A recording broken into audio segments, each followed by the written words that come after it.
Hey, for those of you returning to the channel, welcome back. And for those of you that are new here, that have just stumbled upon this video, then thank you for joining me. Here is my spoiler-free review of Novocaine, a action comedy directed by Dan Berk and Robert Olsen, and starring Jacques, Quaid and Amber Midthunder.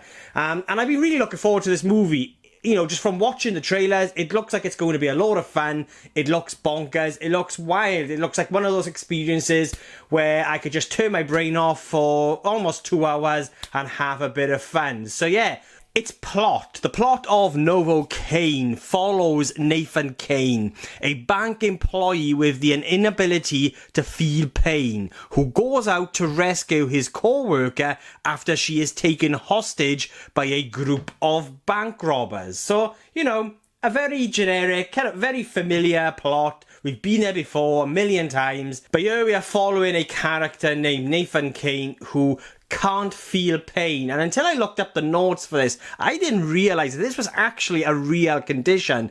And it's referred to as being CIPA. And I just feel like with that kind of thrown into the mix, it's going to create something that is incredibly fun and incredibly entertaining. So, Novocaine for me has a very strong setup. Its first 20 minutes is very strong, and there's this big beating heart I felt injected right into the core of this story. And just with how we are introduced to its characters within this first 20 minutes, I thought was incredibly clever. It's a movie that does lean into that very kind of generic paint by the numbers story that we've all seen a million times before, but it aims in a very smart way, or sets out at least, to give us something that's different. I felt that's fun, it's bonkers, something that's very familiar, but it has a somewhat of a different handle to it. That it's sort of, you know, we've got something that's going to give us something that's, yes, it's familiar, but it's different, it's unique. And this is all kind of established within the first 20 minutes of the movie. It gives us something that is not only familiar, but promises something that's going to be incredibly refreshing and different, and is going to be, you know, its own kind of original, bonkers, batshit crazy ride. And I'm all in. I really, for me anyway, personally, the strongest portion of this movie is the first 20 to 30 minutes. It's set up. And once the action kicks in, I have a lot of fun with this movie. I mean, it is fun.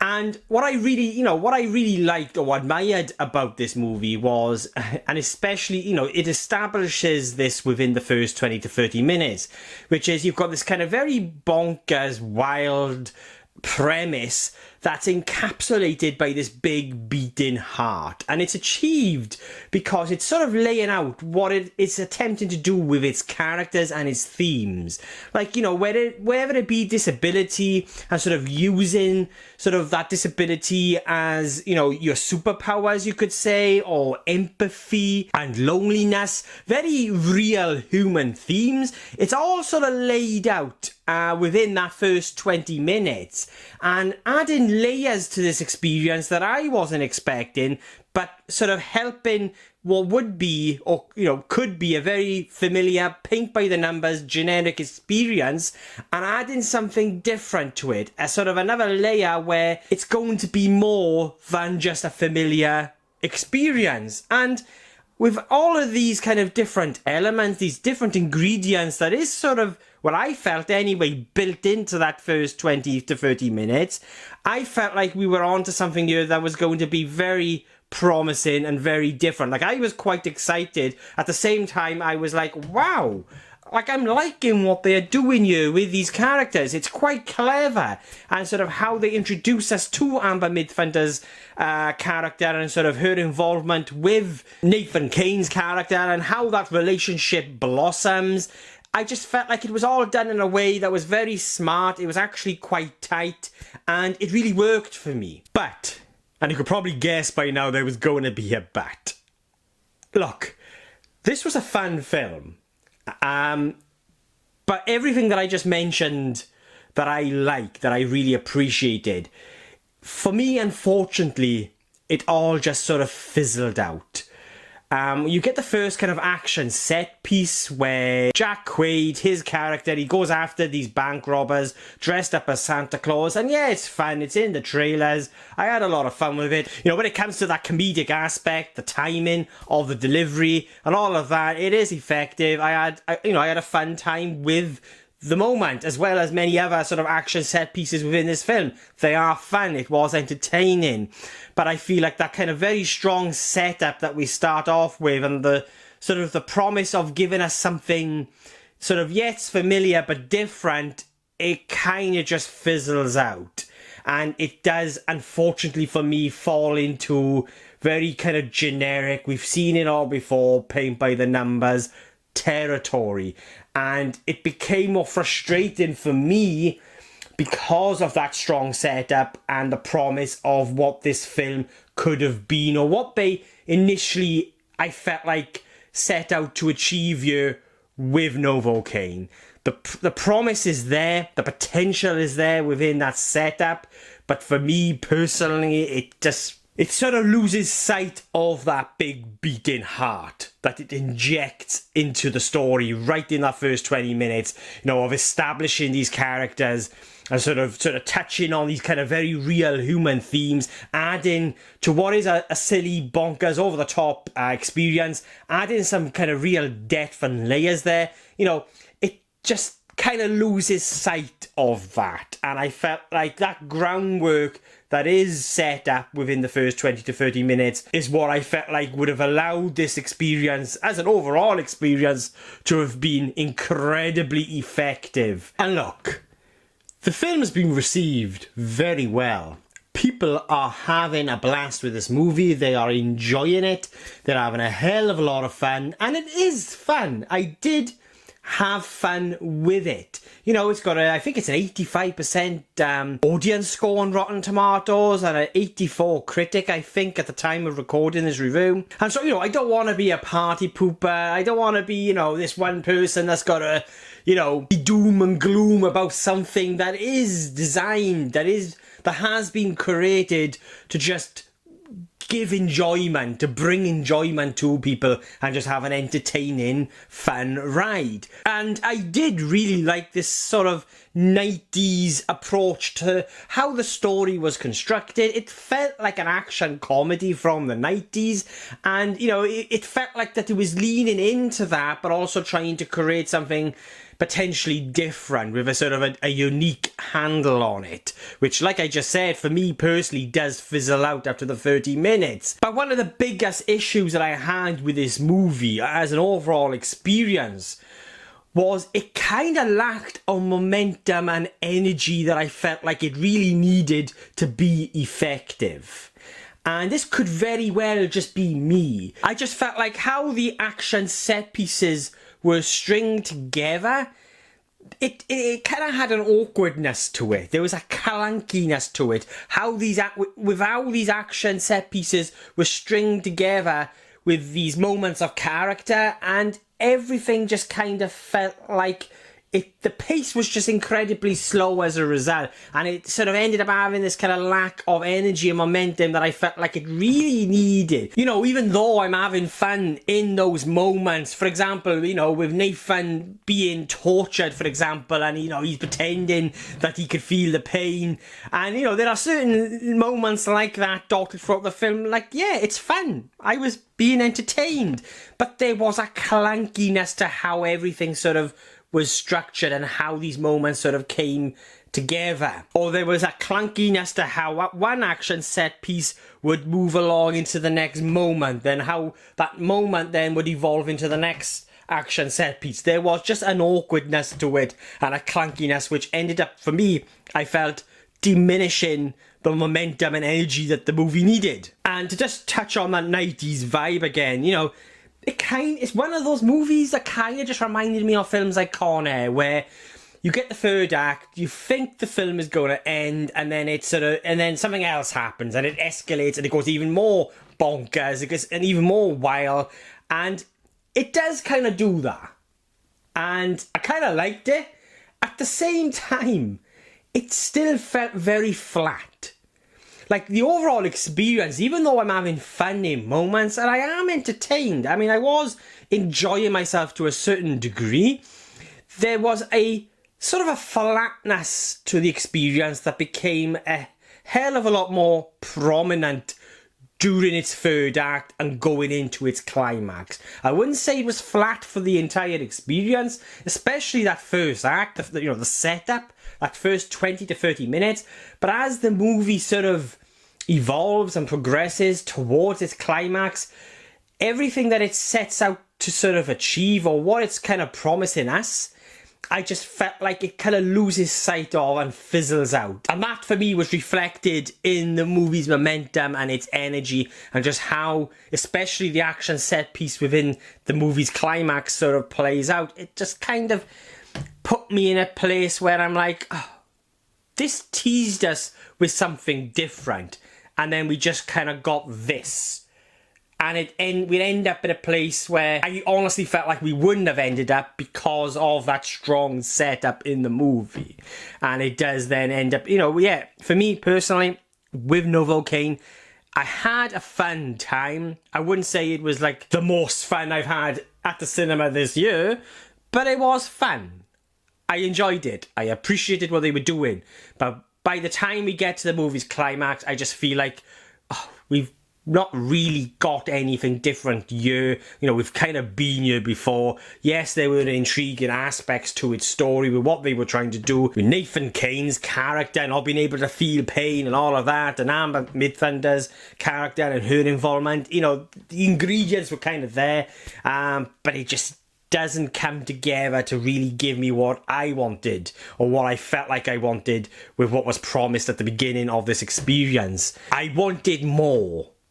I really did want more from this. An element that I really liked about this film was how the violence was brought to life. You've got practical effects here, and they were incredibly effective. Like, I loved the use of practical effects during certain moments, and it made me wince. Like, there are a couple of moments in this movie, but I just had to turn my head.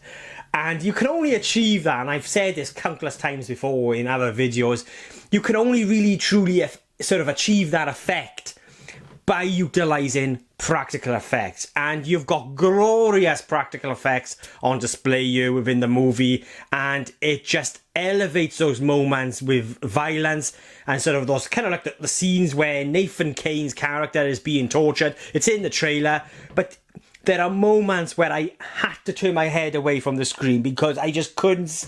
It was unbearable, and a lot of that was because of the use of practical and not so much the CGI element. And there is CGI in here, but I felt like it was used in the right way. And when it comes to the comedic aspect, there are moments that really made me chuckle. I wouldn't say it was a laugh out loud sort of experience every minute, but there were moments that I felt like when it came to the humour that it was quite clever, and a lot of it was aided by the delivery from, for example, Jacques Quaid.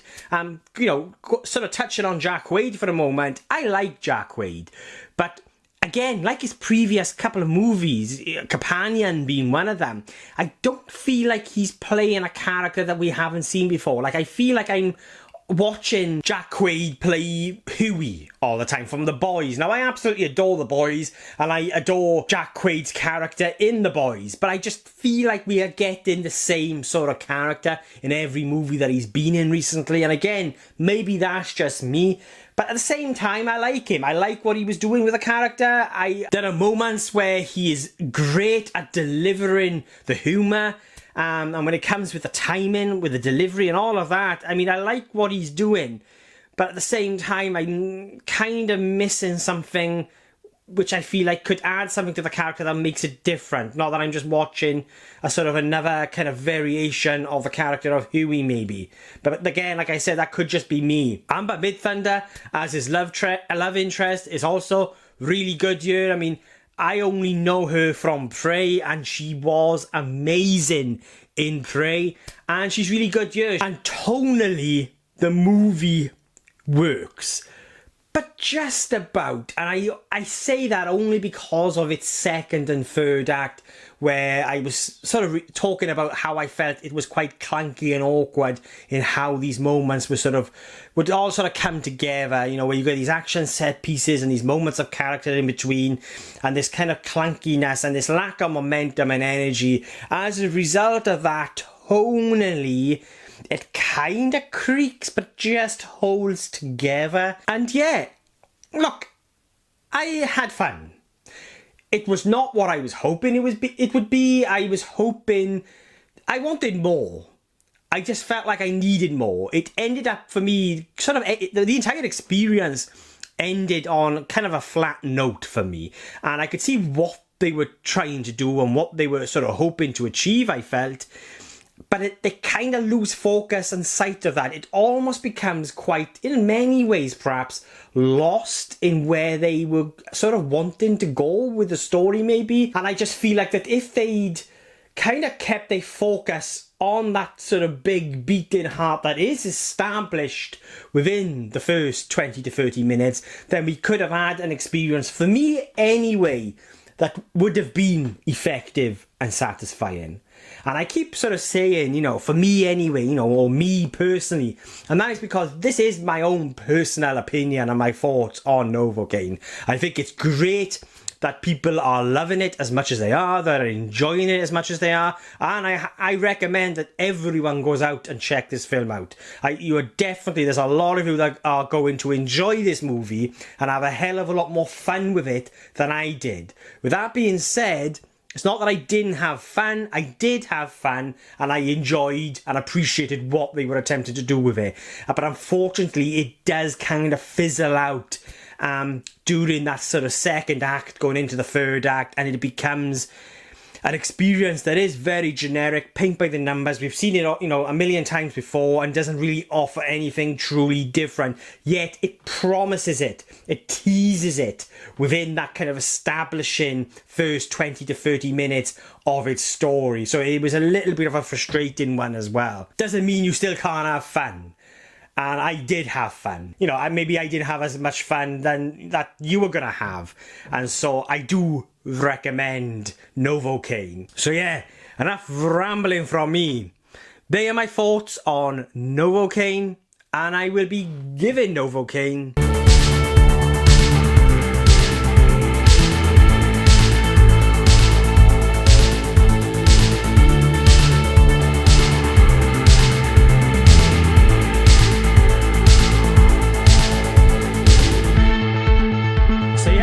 my thoughts on Novocaine. But what do you guys think? Have you seen it yet? Did you love it? Did you hate it? Do you agree or disagree with anything I've said? And please let me know in the comments below, and let's get a discussion going. And if you've made it this far into the video, then thank you so much. I really do appreciate it. And if you want to watch future movie reviews from just some random Welsh geek rambling on, then please hit the subscribe button. It will mean an awful lot to me. And just a big thank you to everyone that I've connected to the channel over the last couple of weeks, months, years. It means an awful lot. I am slowly creeping towards the 500 milestone when it comes to subscribers, and I never thought, I'll be honest with you, that I would get to this point. I never thought that I would get to a point where so many of you do want to follow just some random Welsh geek rambling on about film and TV, but it really does mean an awful lot. This is something that I absolutely adore doing. I absolutely love it, and I got so much planned that I want to do with the channel as the channel grows and evolves. I got a lot of reviews planned. I am a little bit behind at the moment when it comes to the cinema, but I'm currently on annual leave. So this week I'm going to do a lot of catching up, and I do have a new retro series on the way where I delve into old cinema. With movies like Wings and Midnight Cowboy. They're all coming, but I'm going to have to delay the first video by a week just so I can get up, sort of catch up basically with other things. But in the meantime, just a big thank you to everyone that supported me up until this point, and to everyone that discovers me on the way and decides that they do want to sort of follow just some random Welsh geek ramble on about film and TV. It means an awful lot. So yeah, thank you guys for watching. I really do appreciate it, and I'll be catching you guys soon.